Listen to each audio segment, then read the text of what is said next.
يعني تقريبا اكثريه المحلات صاروا عم يشتغلوا العمال سوريين. هو من قبل الاحداث موجودين يعني. اليد العامله مثل لما شي سنجر نجار هاي القصص.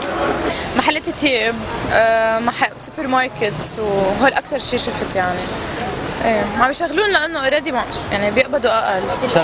شغله هيدي طبيعيه بتصير باي بلد بصير فيه حرب اهليه، بس محل ما حدا بياخذ محل الثاني. كثير عم نسمع انه عم بيأثر كثير.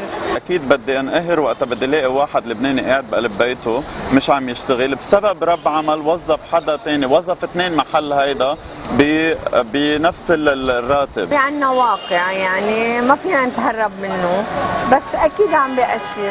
مثل ما انا عم دور على شغلي برا، عم دور على رزقي، مثل ما هن كمان بحق له كل واحد يدور على رزقه محل ما بيلاقيه. أول في أسباب لهالشيء، يمكن لأنه أجرة السوري أقل من اللبناني، يعني لهيدا السبب بنشوف الأكثرية السوريين عم بيكونوا. ما دخلوا العامل اللي عم يشتغل، اللي دخله هو رب العمل اللي عم بيوظف أو عم يحرم حدا من وظيفته كرمال حدا تاني. بس المفروض يكون في قوانين ويكون في أشياء واضحة أكثر. ما بحس في قوانين بتحمي حدا هون. يعني إن شاء الله يكون ماشي الحال متساويين. طبعا بيعمل حساسيات، ما هذا شيء، هذا يمكن احد اهداف الحروب الاهليه عم نحن بدنا نكره بعضنا.